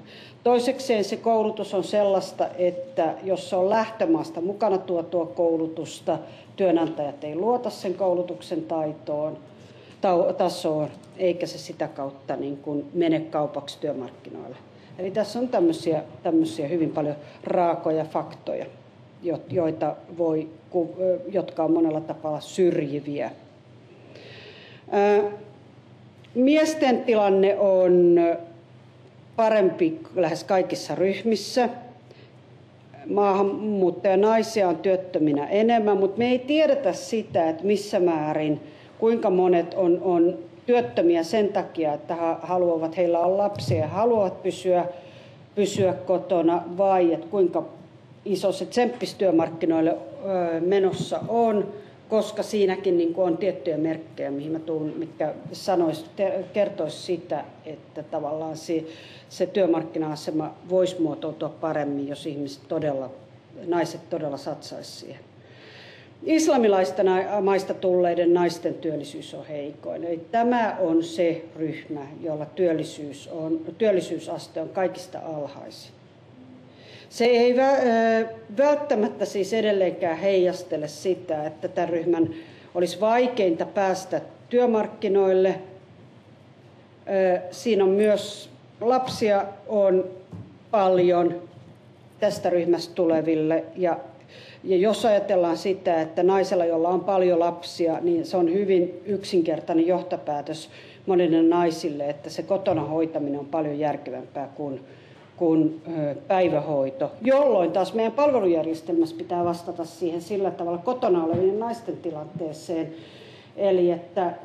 eli kielenopetus ja muut tämmöiset yhteiskuntaa integroivat toimet ulottuu myös heihin, koska nainen, jolla on tietoa ja taitoa ja kielitaitoa ja koulutusta, niin pystyy tukemaan myös lapsia koulunkäynnissä paremmin.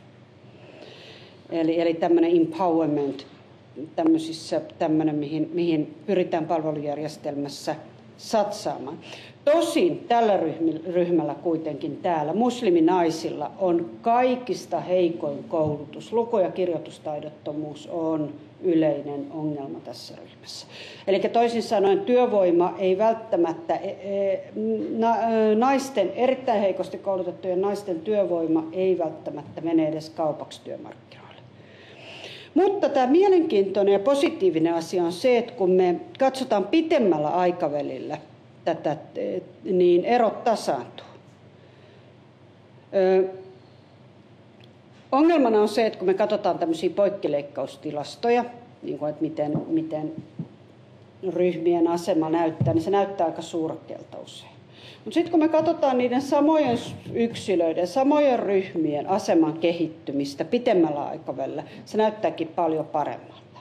Ajatellaan esimerkiksi toimeentulotukiasiakkaita. Suomessahan toimeentulotukiasiakkuus tuppaa periytymään. Se tuppaa hyvin helposti olemaan ylisukupolvista opiskelijoilla tosiaan, mutta tosiaan opiskelijat se voi olla elämänvaiheeseen riippuen, mutta maahanmuuttajat kasvaa helpommin toimeentulotuesta ulos nopeammin kuin kantaväestö. Eli se jumiutuminen siellä ei ole niin, tai ainakaan menneisyydessä ei ole niin kuin taaksepäin on tutkittu tätä asiaa, niin ei ole niin fataalia ollut kuin mitä kantaväestöllä. Tämä on mielenkiintoista myös se, että sukupuolten välillä työmarkkinaosallisuus lisääntyy. Eli pitkään Suomessa olleilla musliminaisilla ero pitkään Suomessa olleisiin muslimimiehiin on paljon pienempi kuin mitä silloin, kun nämä poikkileikkaustilastot antaa myöten. Eli tämä näyttää itse asiassa, kun katsotaan pitemmällä tähtäimellä tätä, niin tämä näyttää aika hyvältä. Ja mä väittelin tästä aiheesta itse 02 ja olen tutkinut tätä myöhemminkin sellaisella isolla rekisteriaineistolla, missä mä tutkin 90-luvun alussa Suomeen muuttaneita ja koko ajan sillä joukolla menee paremmin. Se on tässä niin kuin positiivista, eli tulot paranee ja omistusasuminen lisääntyy, jos se on kotoutumisen mittari, eli jos asuntolaina on kotoutumisen mittari, niin se on monella tapaa niin kuin kyllä tässä ryhmässä se asuntolainan ottamisriski kyllä on lisääntynyt hyvin suuresti pitemmällä aikavälillä, eli asumistendenssit muuttuu. Eli tätä kautta, mutta kysymys kuuluukin se, että onko tämä tutkimus, jota on nyt tehty 90-luvun alussa tulleista, niin tarkoittaako sitä että myös niin kuin tänä vuonna tulleilla menee tulevaisuudessa paremmin, niin siitähän me emme tiedä, ennustaako menneisyyden toteutuma tulevaisuuden kehitystä. Mutta joka tapauksessa positiivista on se, että sukupuolten ja eri etnisten ryhmien välinen ero kaventuu. Ajatellaan esimerkiksi somalialaisia. Kun katsotaan kouluttautumista ylipäätänsä, niin mikään muu ryhmä Suomessa kuin somalialaiset ei ole niin nopeasti nostaneet koulutustasoa. Se ero on huima verrattuna moniin muihin ryhmiin, että se koulutusorientaatio. Että vaikka työttömyysaste on ollut korkealla, niin se ei tavallaan ole mennyt myöskään hukkaan. Ja toisaalta se, että niin kun työllisyysaste on ollut matala, niin se välttämättä ei ole mennyt hukkaan, vaan opiskelijoiden osuus on ollut äärettömän iso siinä ryhmässä, että se on tässä erityisen positiivinen tendenssi. Venäläisillä koulutusaste on perinteisesti ollut aika korkea, koko väestön tasoa suurin piirtein, vähän enemmän korkeakoulutuksen suorittaneita, vähän enemmän pelkästään peruskoulutasoisia kuin kantaväestöllä, mutta siinä ei se niin kuin pitemmällä aikavälillä siinä koulutustasossa yleensä tapahdu paljon muutoksia. Kaiken kaikkiaan siis maahanmuuttajien työmarkkina-asemaa muovaa vastaanottava yhteiskunnan rakenne. Toisin sanoen se, että työmarkkinathan ei ole sellainen markkinalogiikka, jossa myydään osaamista ja kapitalisoidaan sitä palkan muodossa, vaan ihmisiä arvotetaan kulttuurisesti, joka tässäkin tulee hyvin selvästi. Koulutus, se missä maassa koulutus on suoritettu, on yleensä työmarkkinoille paljon merkityksellisempää kuin se, että mitä se koulutus sisältää. Toisin sanoen se indikoi jotain. Eli työmarkkinat on hyvin keskeisesti niin kuin kulttuurinen konstruktio. Eli kuten tuli esiin tässä niin kuin hedelmällisyysikäisten naisten epätavallisen korkeassa työllisyysasteessa Suomessa, niin myös tämä hierarkia ja tämä rakenne niin kuin heijastuu maahanmuuttajien asemaan. Sillä tavalla esimerkiksi näin, että me hyvin, jotenkin tämä, jos me ajatellaan kotoutumiskoulutusta ja koko tätä kotoutumisjärjestelmää, niin hyvin paljon meidän lähtökohtaisena ajatuksena on se, että kaikki menevät työhön. Toisin sanoen se, että se on niin kuin lähtökohtaisesti oletus, että myös monilapsiset naiset menevät työhön jossain vaiheessa ennen elämäänsä, mihin heillä välttämättä ei ole omaa intressiä tai ei ole ainakaan siinä vaiheessa varaa intressiä tehdä sitä. Meillä sitä pidetään, niin kuin tämä suomalaisen naisen palkkatyönormi, pidetään niin kuin itsestäänselvyytenä. Eli palkkatyökeskeisyys on yksilön arvon mittari. Onneksi ei enää ehkä siinä mielessä, se on ehkä muuttunut pitkälle, mutta se, että ihminen on palkkatyössä, on edelleen sillä mitataan yksilön arvoa sekä naisten että miesten osalta, joka on tosiaan meillä erityistä. Eli tämä normaliteetti, eli mikäli nainen on pitkiä aikoja kotona, niin siitä pitää jotenkin selittää. Ja silloin kun kysytään taas tämä palkkatyö, nyt taas Sarkomaan eron yhteydessä tämä vastaava keskustelu käytiin nyt sitten miehen osalta, että missä määrin miehen irtaantuminen palkkatyöstä esimerkiksi perhesyistä on mahdollista, miten se niin kuin työmarkkinoiden kulttuurinen logiikka mahdollistaa sen.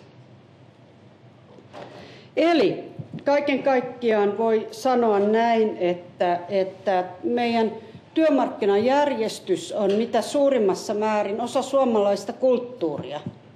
Meillä on työmarkkinoilla tiettyjä arvoja, normeja, tietynlaisia rakenteita, jotka edustaa, niin se on nimenomaan suomalaista kulttuuria. Meillä on hyvin usein taipumuksena nähdä asiat niin kuin ne on meillä, varsinkin tämmöisessä niin kuin taloudellisessa, sosioekonomisessa rakenteessa, niin kuin työmarkkinat on, niin meillä on tapana ajatella, että se olisi jotenkin kulttuurivapaata tai jotenkin taloudellisilla, rationaalisen logiikan normeilla toimivaa, mitä se ei suinkaan ole, vaan se on sovittuja, yhteisesti kulttuurissa normitettuja järjestelmiä, jotka sitä kautta muuttuu aika hitaasti. Siinä ei niin kuin tavallaan markkinarationaliteetilla ole kovinkaan paljon tekemistä loppujen lopuksi siinä, miten työnantajat arvottaa työntekijöitä, miten ammattihierarkia jakaantuu ja näin edespäin. Eli se, että miten joillekin aloille polku aukeaa, eli me tiedetään hyvin se, että Suomessahan jako naisten ja miesten ammatteihin on erittäin tiukka. Lama-aika tiukesta erityisesti.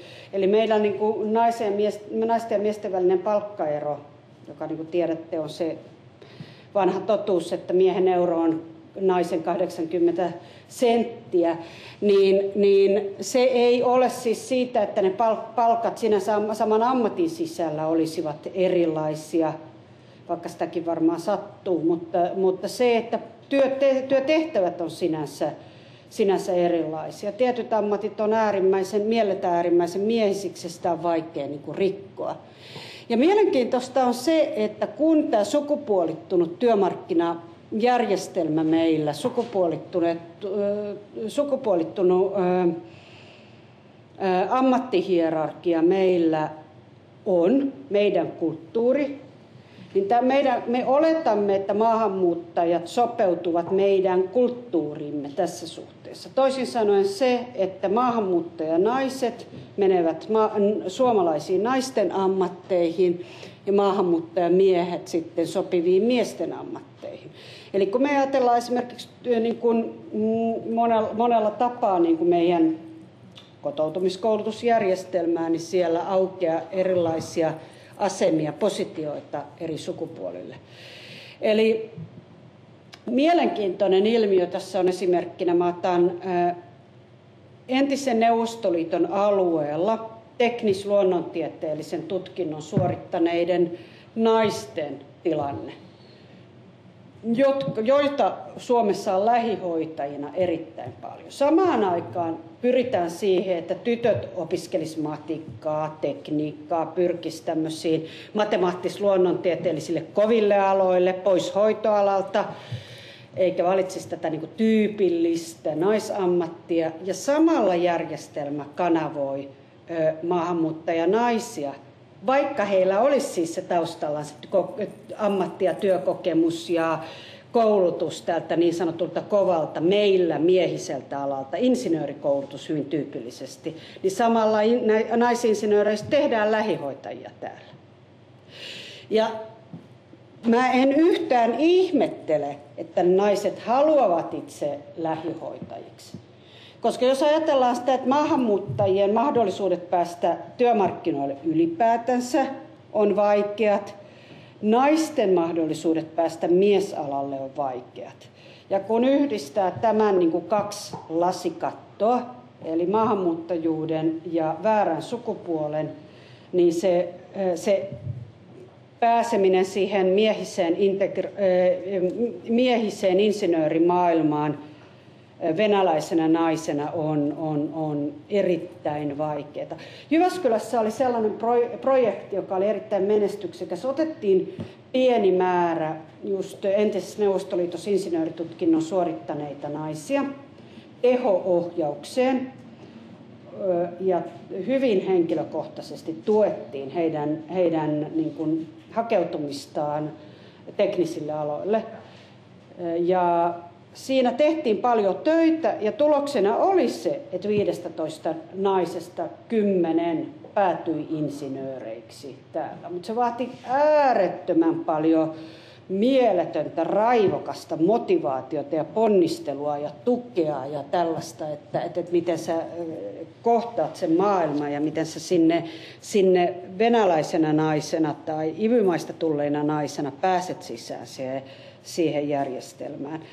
Eli samoin maahanmuuttajamiehet, koska meillähän työmarkkinathan on, paitsi että siellä on tämä etninen hierarkia, josta olemme jo puhuneet, luomakunnan kunkut siellä ylhäällä ja sitten Afrikasta tulleet siellä pohjalla, niin jos ajatellaan sitä, että tässä on samanlainen hierarkiahan on ammattien välillä, ja niissä naisammatit asemoituu niin kuin alemmaksi järjestää. Jännä on se myös, että kun katsoo esimerkiksi julkisella sektorilla, ne maahanmuuttajamiehiä on paljon naisammatteissa.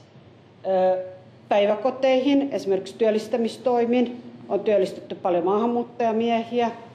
Opettajakunnassa on enemmän ja hoitoalalla lähihoitajiksi on koulutettu myös maahanmuuttajamiehiä.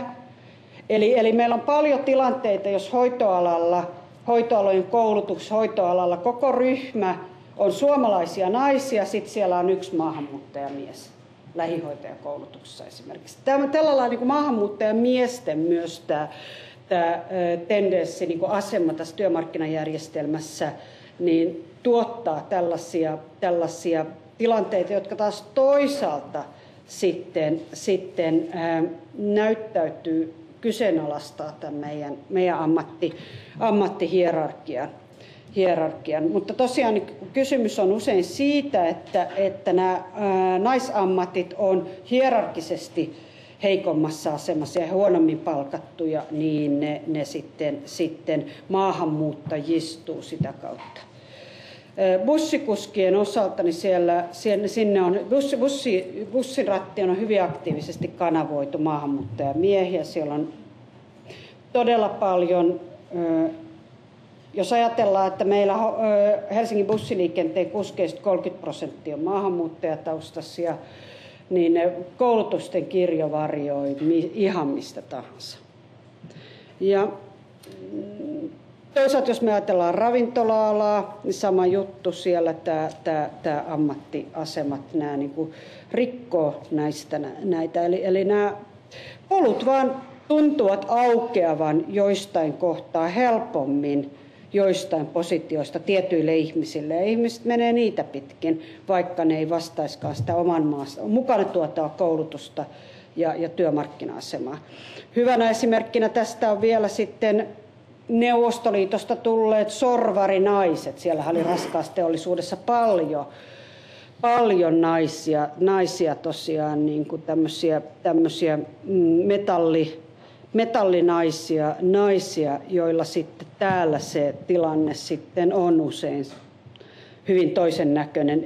En ole niin kuin nähnyt kovinkaan montaa entisen Neuvostoliiton metalliteollisuudesta tullutta naista, joka täällä olisi sijoittunut suomalaiseen metalliteollisuuteen.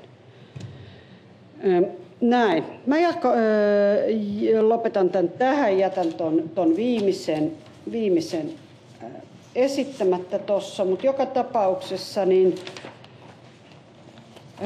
tähän mä päätän ja sana on vapaa, olkaa hyvä.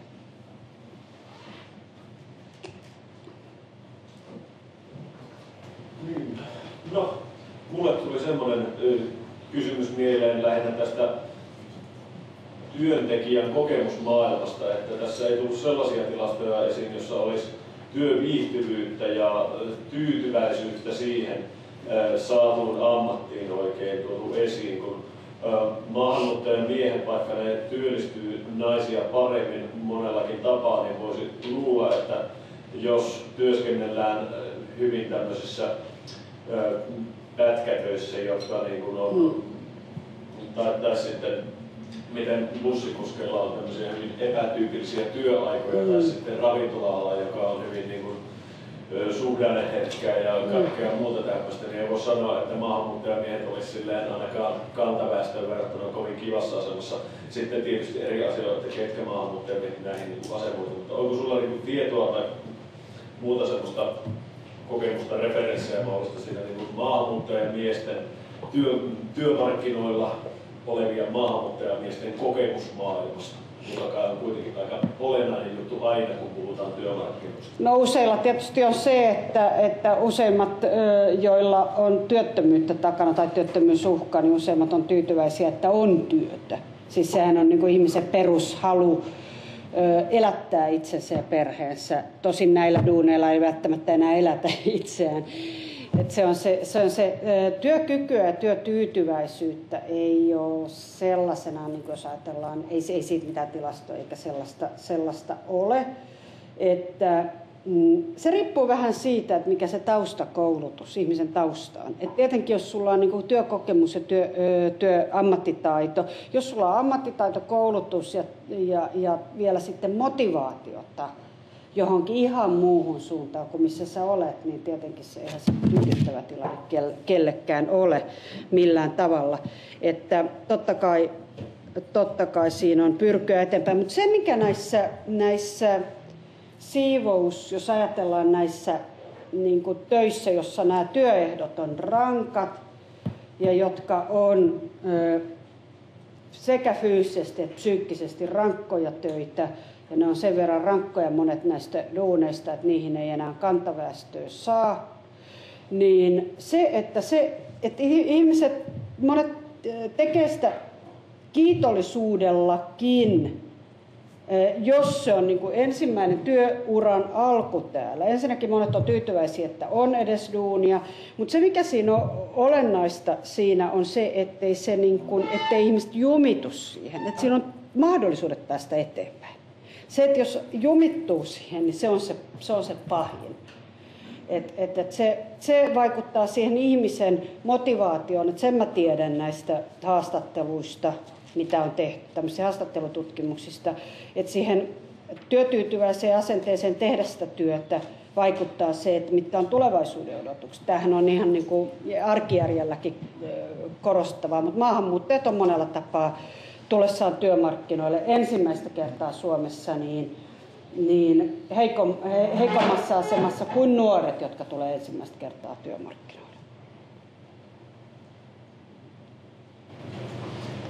Kun puhutaan aika paljon tästä tulevasta työvoimapulasta, kun menee eläkkeelle, niin miten Helsingin kaupunki on ajatellut sitten vastata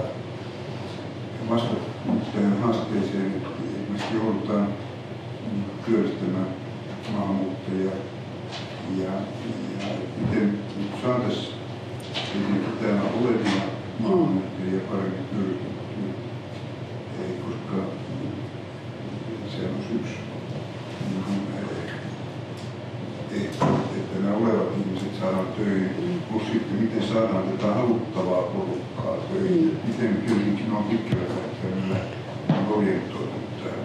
No Helsingin kaupungilla, ensinnäkin meillä on meidän kaupungin henkilöstöstrategia, meillä on sellainen linjaus, että Helsingin kaupungin työntekijöiden rakenne pitää heijastaa väestörakennetta. Toisin sanoen me pyritään siihen, että rekrytoidaan maahanmuuttajia sillä lailla, että se on nostetaan sitä 10% sitä mutta siis sellainen päätös me ollaan nyt tehty tässä, just tämä liittyy myös tähän taloudelliseen tilanteeseen, että me ei niin kuin aktiivisesti rekrytoida suoraan ulkomaille. Eli kaupunki ei sitä tee. Se, mitä me ollaan tehty jossain määrin, me ollaan suoraan Venäjältä, Pietarissa rekrytoitu inkelisuomalaisia, mutta se on niin kuin vähän erityyppinen juttu sitten. Työllisyyspolitiikka kuuluu valtiolle, kokonaan työllistämistoimet. Me ollaan pistetty siihen ensi vuodelle aika paljon lisärahoitusta siihen, nimenomaan siihen työllisyyteen. Meillä on sillä lailla, että kaupunki järjestää rekrytointikoulutuksia. Ja meillä on nyt oli reilu puolet näiden rekrytointikoulutusten osanottajista viime vuonna tämän vuoden puolella on ollut maahanmuuttajia. Siihen tulee useimmiten siis kyllä tulee, että se ei välttämättä ole niinku aktiivistakaan, mutta sitä sopivaa porukkaa nyt sitten vaan on maahanmuuttajia. Ei se tarkoita sitä, että me nyt välttämättä haalittaisiin niinku työvoimatoimistoista nimenomaan maahanmuuttajia, mutta näissä meidän tämän tyyppisissä koulutuksissa ne maahanmuuttajat nyt on ollut sitä parasta työvoimaa, mitä on ollut saatavissa. Kiitos. Nyt aika on valita. Kun tämä työllistymisaste on esimerkiksi noin 70, niin sitten aika suurella osalla porukalla on jossain 30-40 asteessa, niin sitä pitäisi pystyä paljon päästään väestöön. No, totta. Yes. Kiitos. Kaikki oikein paljon.